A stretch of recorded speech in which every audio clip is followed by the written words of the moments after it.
Vandeham Shri Guru Shri Yuttapada Kamalam Shri Gurun Vaishnavamscha Shri Rupam Sagrajatam Sahagana Raghunathan Vitam Tam Sajivam Sadvaitam Savadutam Parijana Saritam Krishna Chaitanya Devam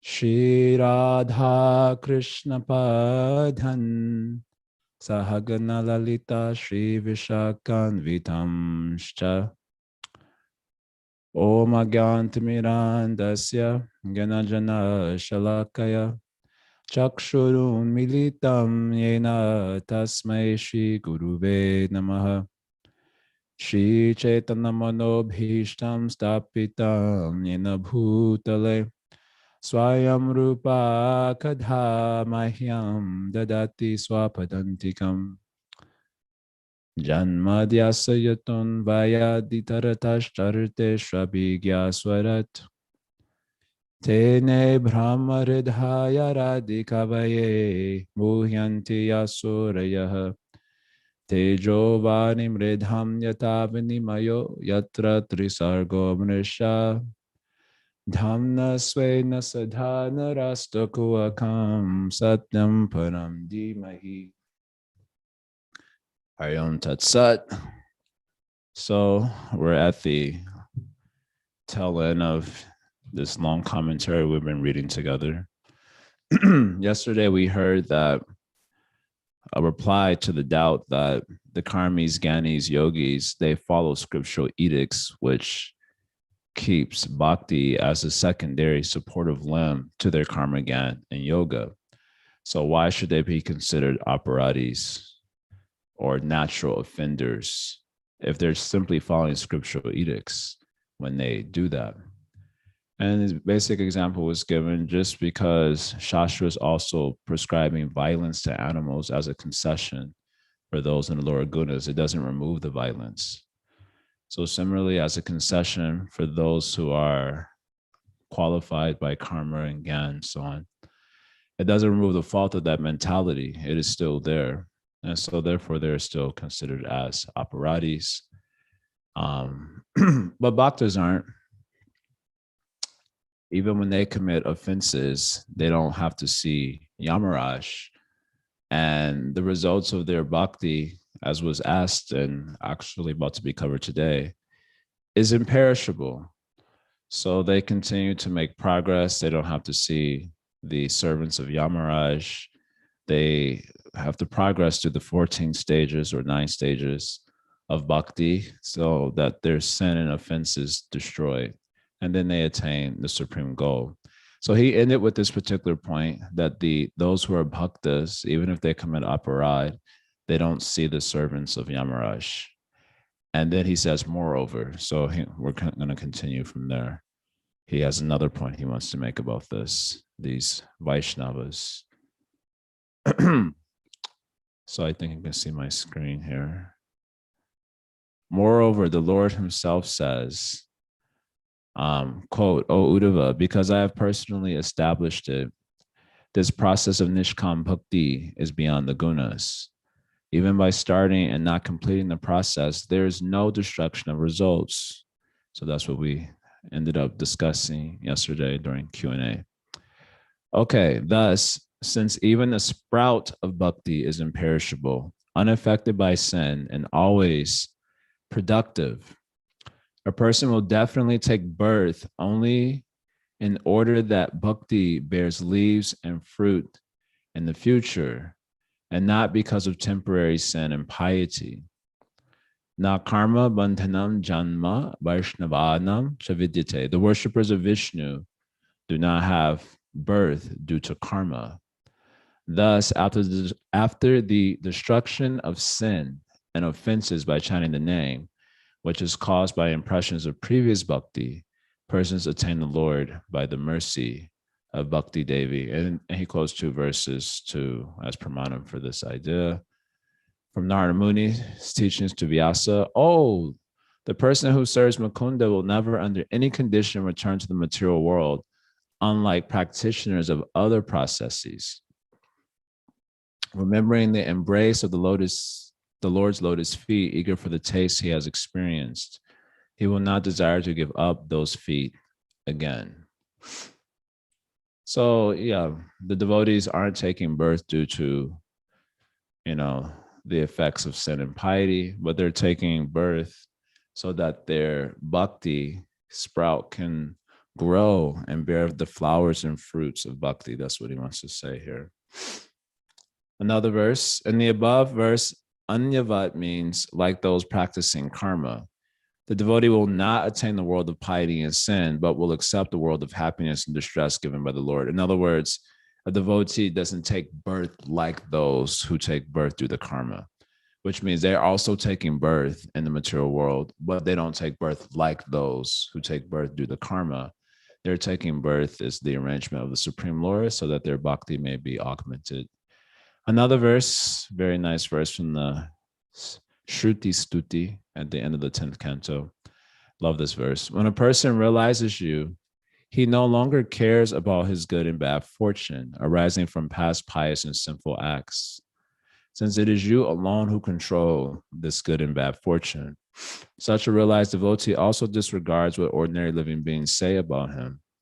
Every day he fills his ears with your glories, which are recited in each age by the unbroken succession of Manu's descendants, and thus you become his ultimate salvation. So he's quoting this verse for the first line, Twadavagami naveti babaduta shubha shubhayor.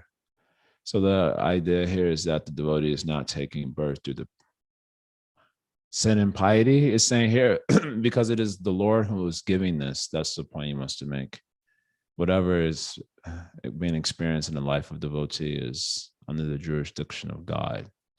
He's doing his work on that devotee. So those who have not destroyed offenses to the name will continue to experience the undestroyed effects of sin when, by increase of bhakti, by practicing it, the offenses to the name will be destroyed. The root of sin will be destroyed, and the person will immediately attain the Lord. But then, in order to increase the bhakti, those devotees may even take 1, 2, or 3 lifetimes to attain the Lord. The quote, material happiness seen in those devotees arises from the practice of bhakti. It is not karma. It is said, quote, the material results are not suitable as a goal for the persons dedicated to higher spiritual goals. The desire of the person dedicated to the higher path is not for attainment of material assets. And then conversely, the suffering seen in those devotees are given by the Lord, who is skillful at increasing the devotion of his devotee, and who is like a doctor who makes a person fast and gives bitter medicine for increasing appetite. And then a quote for this, very nice. If I especially favor someone, I gradually deprive him of his wealth. Yay. Then the relatives and friends of such a poverty-stricken man abandon him. Yea, again. In this way, he suffers one distress after another. Yay, Krishna is so kind. Just a side story. When I first joined my first few months in the ashram, the devotee who was training me, he was extremely eccentric, and he would make us do all these weird things. Like we would have to sing stutis on the train while people were going to work, which you can imagine is very disturbing. It's very early in the morning and people are already frustrated and you're compact on this crowded train. And we're singing Nishinga Kavacha, which is literally 30 verses plus, and chanting them like Vedic Brahmanas, loudly so everyone can hear them. And, it was a little bit of a traumatizing experience because I'm fresh off the street and, coming into this. And he had his bookcase because we distributed books at the airport. And he had this bag where he kept all the books, and he had all sorts of Jagannath paraphernalia all over the bag because he was really into Jagannath deity. So when we were transferring from one train to another, he would sing Jaya Jagannath, Jaya Jagannath, Jaya Jagannath, like throughout the train.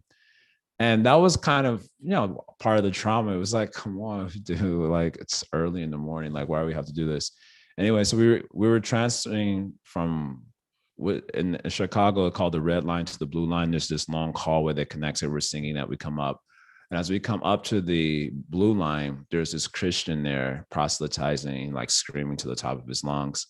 And he was like the stereotypical black, preacher. Like he had a Jerry curl and everything. It was just like really kind of hilarious. So he started singing to Jagannath. He began like yelling and saying that, what has your God done for you? That was his question to us. What has your God done for you? Jesus gave me a house. Jesus gave me a good wife. Jesus gave me money. So he was going down a long list of all the things that Jesus has done for him. And he said, what is your God done for? And the devotee was trying to me, he was just ignoring this guy and just singing Jai Jagannath. He didn't even care. He was just like incredulous. So anyway, he was asking us this question. So in response, having heard some of the philosophy, I said, our God took away all those things. And I smiled and he became completely bewildered. He just like what type of nonsense are you speaking? Somehow it stunned him though. He just didn't say anything after that. And then our train came and we got on. So anyway, that was a little funny anecdote. Showing that Krishna gives mercy in this way also. Okay, so the main point here is clear that the attainment of happiness and distress is not due to karma, but due to the work of the Lord.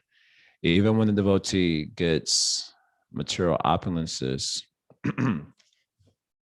if it is given by God, it will not give degradation. That's the idea here. Wealth given by the Lord does not cause degradation, versus normally wealth that is due to karma is generally the cause of degradation in the material world. We'll come to this very soon in the sixth canto in the case of Indradev, who, because of wealth, offends his guru, and then the whole story unfolds as Vitrasura Lila, which is just wild because of the madness produced by having wealth. But wealth given by God does not cause degradation. And the internal world of devotee is like a hungry man. This is described in the first canto, chapter 12, in regards to the glorification of Yudhishthira and the Pandavas, that they had wealth that was envied by the Devatas. When the Devatas saw Indraprastha, they themselves wanted to enjoy that wealth. But for Yudhishthira and the Pandavas, it was like, because the verse describes that their minds were always absorbed in Mukunda Manaso. Their minds were always absorbed in Mukunda. And as a result of that, they experienced their wealth in the same way that a hungry person experiences great opulence. And so the idea, a hungry person doesn't care about a golden palace. He needs food. If you live in a desert with golden walls, golden palace, but you have no water, then you're not care for that golden palace also. Because you need water, you need sustenance. So this analogy is given that they have great wealth, but the wealth doesn't cause any disturbance for them. Just as a hungry person is not disturbed in being around a lot of opulence because he's hungry. Being hungry for, or you could say, hungry for love, hungry. Prabhupada says for the spiritual atmosphere, hungry for spiritual sense gratification. He has a very sweet, amazing purport, 112.6. We're hungry for the spiritual world, the spiritual atmosphere, spiritual sense gratification, and the facsimile of it will not satisfy us in the material world. Anyway, so that is the wealth and or happiness and suffering of the devotee. It's given by God. That's basically what he's saying. Okay. So these devotees make progress. Among the 10 offenses, the very strong effects of interpreting the name, thinking its glories are exaggeration, and equating it to pious acts are obstacles to being a Vaishnava. Among the other offenses, two are very strong: offending the devotees and committing sin on the strength of chanting. Those two are practically described in a frightening way. One verse: How can the name tolerate criticism of those who spread the name? And another, that's for the first offense, the Vaishnava aparad. And for the seventh offense, committing sin on the strength of chanting. For a person who commits sin on the strength of chanting, there is no purification by the servants of Yama. So there is no other means of destroying the effects of these two offenses than to continually chant the name while suffering appropriately for the offense. The effects of the other offenses will be destroyed simply by continual chanting without the suffering. So yeah, don't do aparad. That's the point here. Of the aparads, the tendency for interpretation of the name, or thinking it's hyperbole or equating the pious acts, it's that's an obstacle to being a Vaishnava, he says. And of the other offenses, the Vaishnava aparad and committing sin on the chanting, it seems, are very, I don't know, maybe hard to circumvent. He says these two are particularly problematic. And so they're described in a very strong way. So one shouldn't do them. That's the idea. If you do those offenses, then the only solution is to continually chant and suffer. And for other offenses, you can just continually chant and you don't have to suffer so much. Okay, so now he has a final point here. Some people, this is his final final point here. Another final thing. Some people make the following proposition. Those offenders of the name who are without karma and gyan and practicing bhakti with hearing and chanting, but have not taken initiation because they have not surrendered to the feet of a guru, are still called Vaishnavas. Okay. The word Vaishnava is defined as, quote, the person who takes Vishnu as his object of worship, according to Painini Sutras. Thus, Vaishnavas are those who have made Vishnu the object of worship by accepting initiation, and also those who make Vishnu the object of worship simply by worship, since there is no other word to describe the two types of people. So the latter type of persons also should not fall to hell. So they've not taken initiation, but they worship Vishnu, so they're also safe. That's the point here. But Sri Vishwanath, I would like to see the original sentence here, but it says, this, however, is not correct. I really wonder how this sentence reads in Sanskrit, because one cannot attain the Lord easily without guru. Okay, that is accepted. But what about the hell part, which was the thing that was said? That's the part that stood out to me. Do I have to go to hell if I'm not initiated? Like, how's that working? Anyway, that's not actually clarified for me here. I have to ask about that. So some verses quoted here. This is a very nice verse that one needs guru in order to worship the Lord. This first verse from Uddhava Gita. Having attained the human body, rarely attained, but attained easily sometimes by good fortune, which is like a well-constructed boat with the guru as the captain, pushed by the favorable wind of serving me. A person who does not cross the ocean of material existence is a killer of himself. So therefore, it should be explained that there is no other way of attaining the Lord than by becoming a devotee who has surrendered to the feet of a guru, who will be attained in another birth by the power of worship. So if you didn't get guru this life for whatever reasons, then whatever bhakti you're doing this life will give you adhikar to get guru next life. We have to always consider, especially for Gaudiya Vaishnavas, the guru is an aspect of the absolute truth through which Krishna is performing vilas. He's doing his pastimes, as we're discussing Chaitanya Charitamrita on Monday nights. So Sri Krishna Das Kaviraj has spent a lot of time describing how the guru is Krishna, essentially, actually. The guru is Krishna, because he's the embodiment of the delegation of the guru, who is Krishna. So in other words, Krishna is the guru, and he sends, more or less, you could say it like this, like ambassadors who embody that function of Krishna, the function of guru. So the guru is, in fact, an aspect of the absolute truth through which he performs pastimes to deliver the devotees. It's very interesting when Kaviraj Goswami is describing this in the Adi Lila, that he says Krishna is manifesting as the guru to deliver the Bhaktagana. the family of devotees. So he's, in other words, he's not manifesting as guru to deliver, the whole world. I guess maybe for that, the bhaktas are there in a sort of generic fashion. They're, moving around doing Hare Krishna and Sankirtan or whatever. But the guru is manifesting to deliver the devotee. So that means those who have taken steps towards accepting Krishna, okay, he's the object of worship. Okay, now having accepted that, you need a guru in order to really establish that relationship. So the guru is a function of the absolute truth. So to reject the guru is essentially to reject or not accept the guru is to reject or not accept Krishna, basically. That's the presentation. Diksha kale bhakta kare atma samarpana. At the time of Diksha, it is said, Diksha kale, at the time of Diksha, bhakta kare, so the devotee, atma samarpana, surrenders his self to Krishna in the form of the guru. And then at that time, Krishna considers such a person to be the same as himself. This is penned by Kaviraj Goswami in the voice of Chaitanya Mahaprabhu, instructing Sanatana Goswami, who wanted to commit the suicide, and so many instructions are given that time.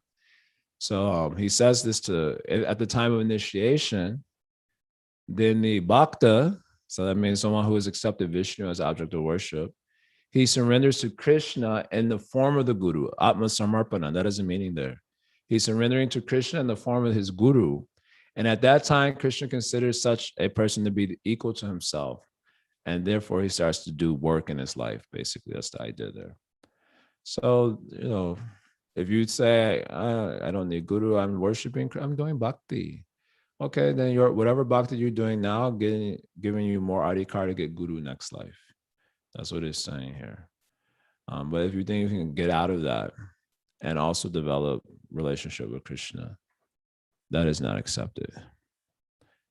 Someone may respond to this, but it is saying that Ajamil, without surrendering to Guru, easily attained the Lord. We always be jumping on these sorts of examples, the exception to the rule. Okay, this can be explained as follows. Those who, like cows or asses, make their senses pursue sense objects cannot know the Lord, Bhakti, or Guru even in their dreams, right? But as in the case of Ajamila, they can be delivered even without Guru by chanting the name and Namabhas without offense, okay?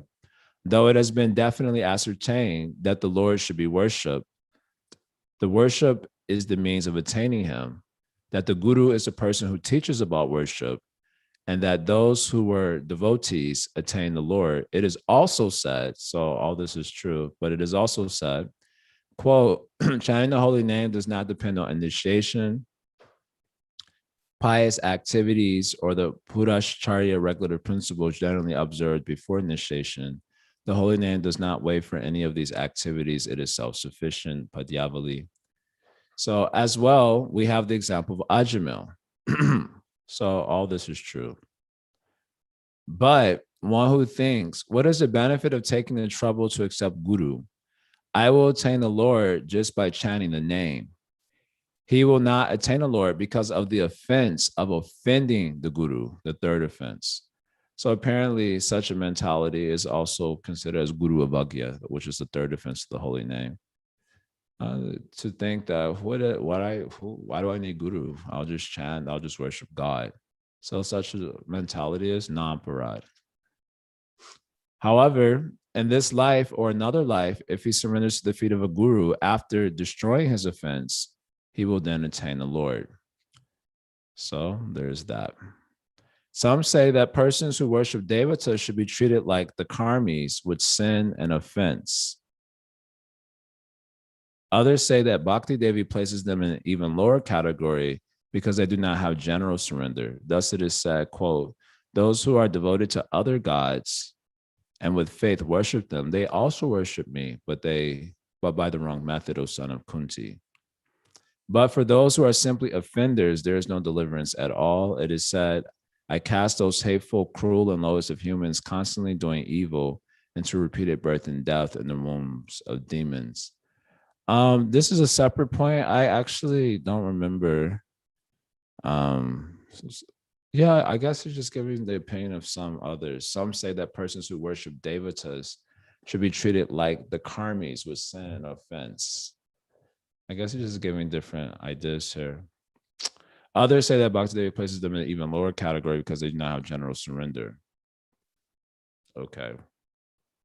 Anyway, so but some persons also say that these offenses are destroyed by absorption in the Lord, since it is said, quote, just as by Vaidhi Bhakti, one can attain one's spiritual goals, many persons have attained suitable forms after absorbing their minds in the Lord out of lust, hatred, fear, and family relationships filled with affection, and after giving up absorption and enmity of the Lord in the case of hatred and fear.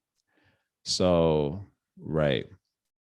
So this idea is represented in verses such as the following. It seems like the flow here is that those who worship devatas, some say they should be considered as like, I guess, treated like the devotees are treated in their worship of God. But others deny that, saying that actually they're put in an even lower category than, I guess, I'm going to say regular karmis and gyanis, because they're the karmis, gyanis, and yogis we heard about earlier in the commentary worship Vishnu, using bhakti as a secondary category. So here are the karmis that are being discussed worship devatas. As someone is saying, they should also receive same sort of treatment like the devotees or karmis and gyanis who worship Vishnu. But that is being denied. They're put in an even lower category because the devatas are not at all the Supreme Lord. So he quotes Gita 9:23 to establish that. And then, of course, those who are just offenders, they just go down.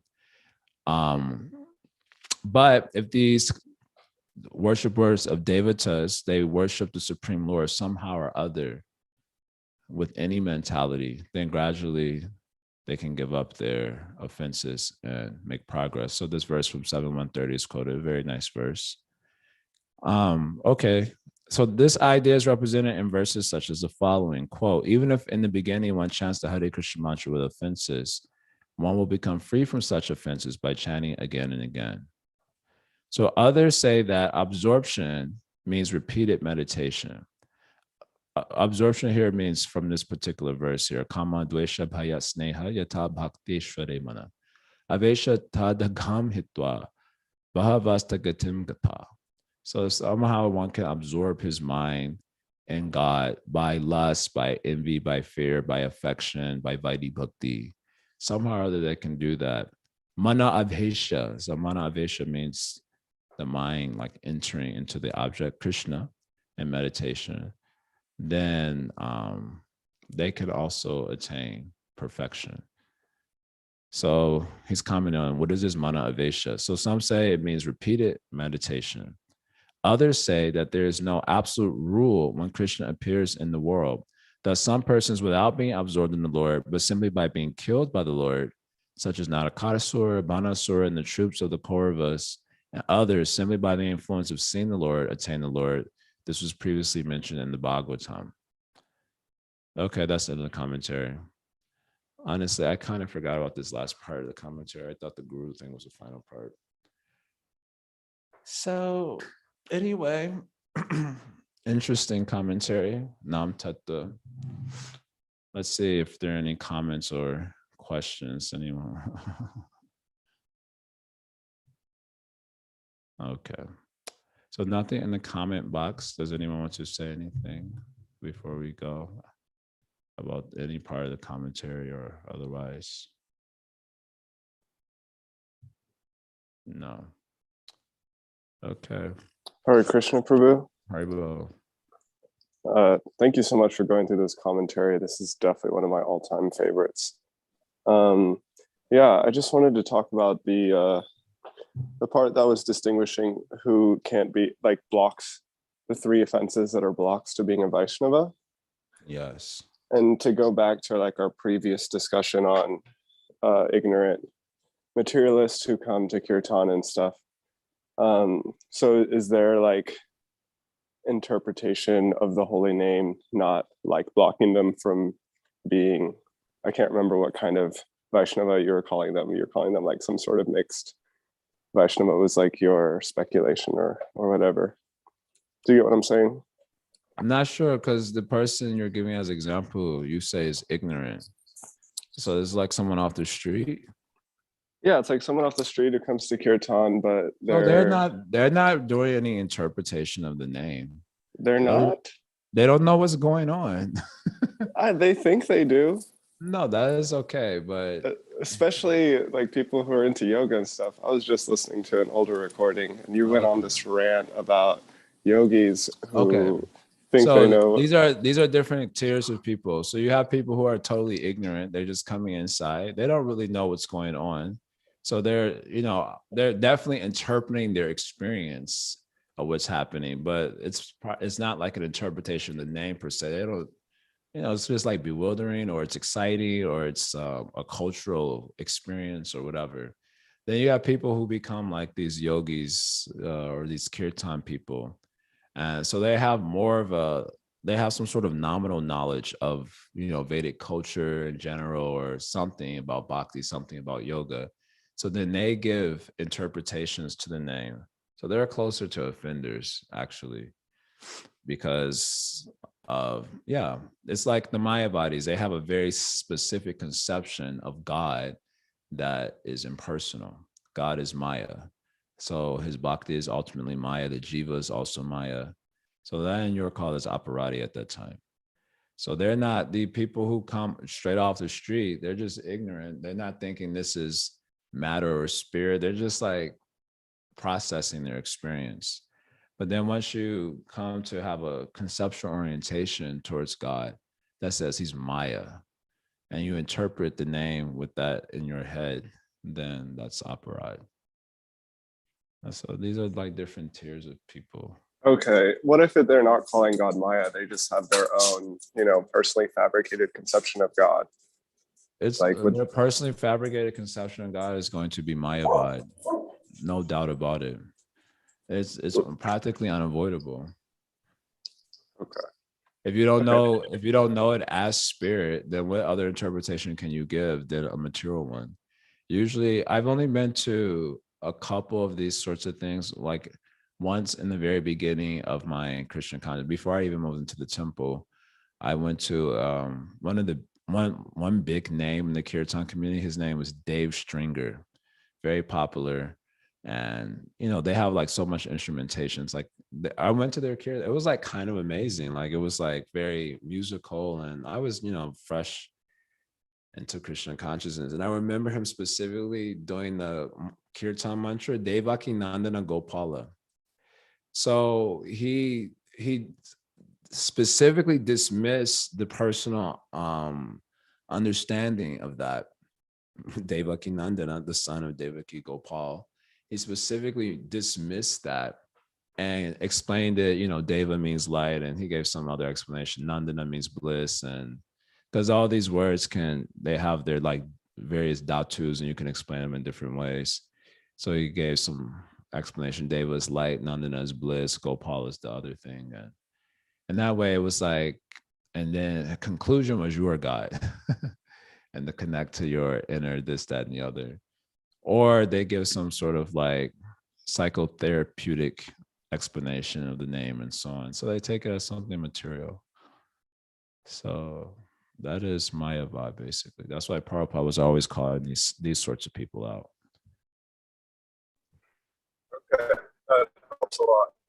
Yeah, a lot of people who get attracted to like since already have some familiarity with Vedic philosophy, and so their conception is pretty close to mine. So okay, that straightens things out for me. And so then I guess the other like clarification is like, so all of our suffering is essentially because the suffering that devotees experience. So those who are like initiated and stuff, all of that is basically coming from those two offenses: the offending a devotee and sitting on the string of a holy name. Sure. Is that correct? Sure. I would just say offenses in general, but those two are particularly problematic. Well, he said the other 8 it's that if you constantly chant without, then they will be liquidated without the suffering. But what if you don't constantly chant?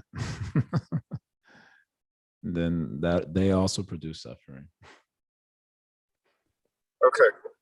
And then last thing, the thing that you said that you have to do research on, when he was talking about how those who don't have a guru don't get the get out of hell free pass. Like, would that not just be just because, like, is the point he was making not just like they're not like Vaishnavas in its truest sense yet because they haven't? Yeah, that was the sense that I got. So I wasn't clear on that point. But the sense that I got is that if you don't accept guru, you're not really Vaishnava.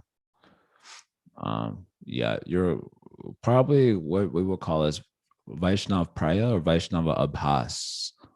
You're a semblance of a Vaishnava because you accept that Vishnu is God, but you don't acknowledge how he's performing pastime in the form of the guru or in the form of the bhaktas. He's doing lila. So you don't know how to regard them. And or you have tendency to look upon the bhaktas and the guru as ordinary person. Martya Buddhi. You just see it's just like another body, another ordinary person. So then that becomes deceit for offense also.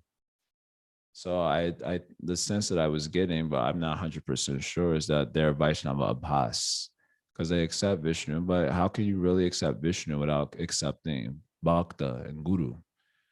So you don't accept that, then you're not really accepting Vishnu also. So you're a Vaishnava Abhas. You're not really Vaishnava. So yeah, but then the part that was getting me, that part was easy, but the part that was getting me is, do these Vaishnava Abbas people, do they or do they not go to hell for their aparats?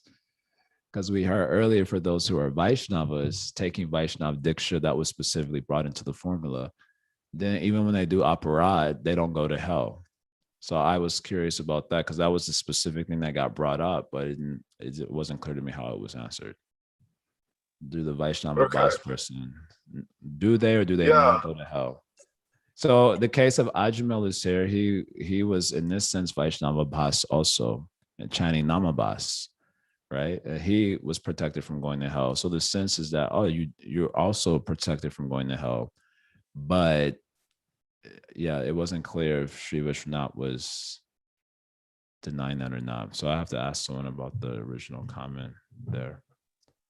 So then that verse that if one surrenders to the holy name even once, they're safe from Yamaraj.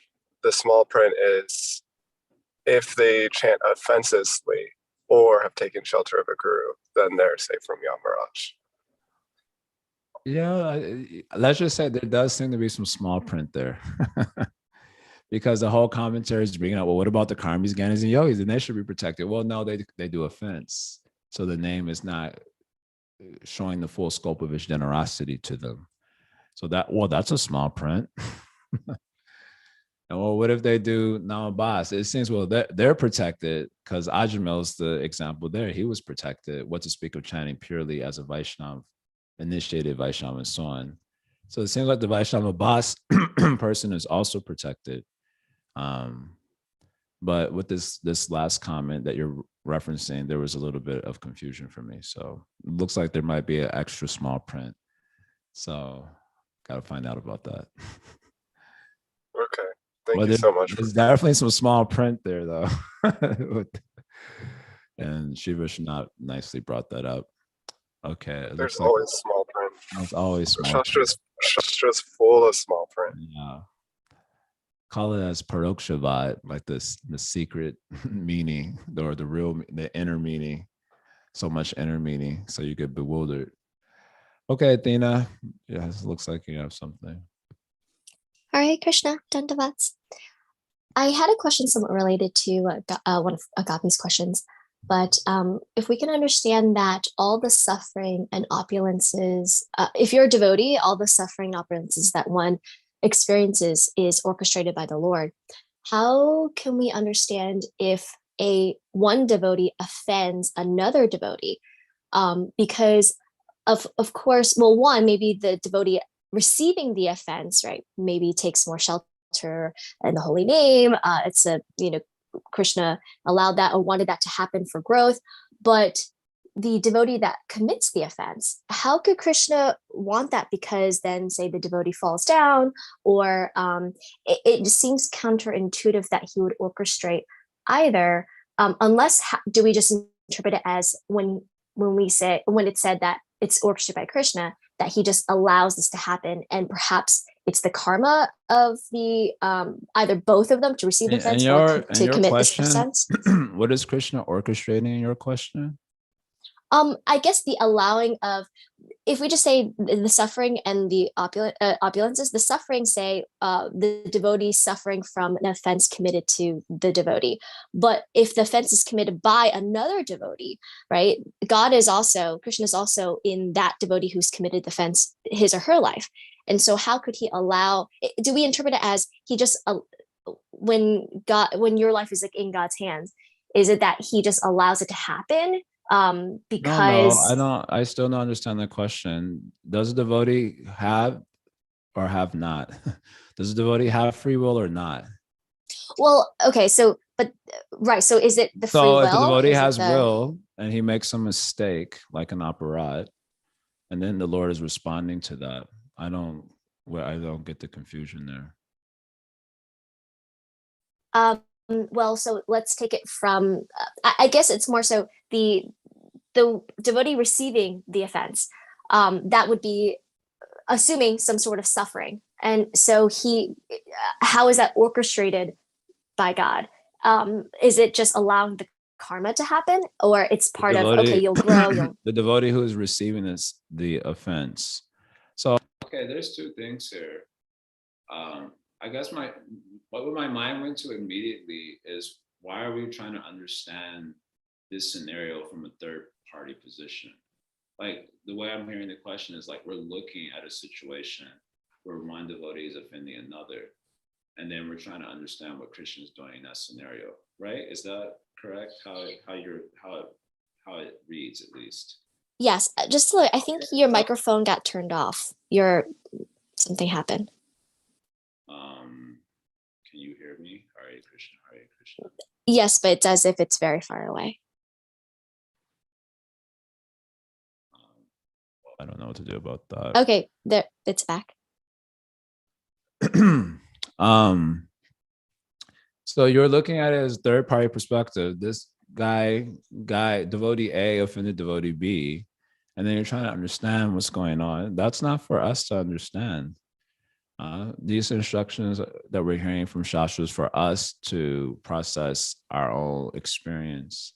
So devotees, if you're devotee B, so devotee A has offended you, devotee B, and you're suffering because of that. So a devotee in his humility will take it that this suffering is due to my offenses, or as you hear in Shastra, also devotees sometimes say this is due to my karma. So that is called humility, and that's how their bhakti gets nourished. So I don't know if we're intended to understand anything more than that. I guess it was more so also say devotee A. Why would Krishna allow that devotee A to commit the offense? Because does that devotee A have fall. Does devotee A so have it's just will? Free. Does devotee A have will or not? Right. So then the way we interpret it is that God just allows it to happen because we have free will. God is allowing everything to happen in this world. Souls have will, right? And they can act according to their wills. We're not puppets after all. Okay. But then when we say God is, I'm gonna say like handling our lives, like he has a hand. It's then he has to correct. So both devotee A and devotee B are devotees. So they are in the hands of the Lord, means he'll correct his devotees in his own way. This devotee is an operati or has some problem with that, so Krishna may will have his own way of rectifying that devotee. And the devotee who got offended, maybe he's getting the results of some offense. Maybe this is a scenario that helps create a situation by which the devotee's devotion can be augmented, like in the example of for Vidura, when he's offended by Duryodhan, And then that catalyzed his leaving the whole political quagmire in Hastinapur and just going on pilgrimage and absorbing himself in Krishna, and then later on meeting Uddhava. And so that was all, arrangement. Very nice. So devotee B will process it like that, and devotee A is doing something crazy. Then Krishna also will rectify him in his own way. So that is the meaning of in the hands of God. But not that God is literally, okay, devotee A, now you go over there and you offend devotee B, and not like that. Thank you. Perfect. Hare Krishna. Mukunda said he had a quick question. Yeah, Hare Krishna. I feel bad because I feel like I haven't been able to be fully attentive throughout this commentary, so I'd probably have to go back and read it. But I was just wondering, in regards to the whole Ajamil story. I know we're not to the end yet, but is it in relation to this story, or maybe it's some other story where some commentary comes explaining how it's kind of like a one-off situation, like not necessarily something that everyone should count on happening to them. Do you understand what I'm saying? Yeah, I was mentioned in this commentary earlier on. Okay. The example of a fig tree or a fruit tree. Just as the fruit tree bears fruits in the right season, so also the name will give fruit in due course of time, and not that for every case there will be immediately the destruction of sin and avidya, etc., etc. Okay. In fact, I think I was answering one of your questions when I brought this example up also, where Sri Vishnu says, but one should not worry. I remember specifically underscoring that, but one should not worry hearing this and thinking like, wait a minute, what? That's not happening to me. And I don't see it happening to anyone around me. And so Sri Vishnu says, but one should not worry. The conclusion is that just as a fruit tree gives the fruit in due course of time, so also the holy name. So not in every case that it will be like this. And because devotees also may have offenses, they have to go through stages of anartha-nivritti and so on. So it becomes like a journey. Okay. Thank you. One should not worry hearing this. Okay. Anyone else want to say anything before I have to skedaddle also, because I have another thing, another podcast in 20 minutes again. Krishna. Okay, I guess we're through for today. Hari Om Tat Sat. Thanks a lot. Srimad Bhagavatam ki jai, Shri Gaudiya Guru Varga ki jai, Gaudiya Premanandi Hari Hari Bo. Hare Krishna.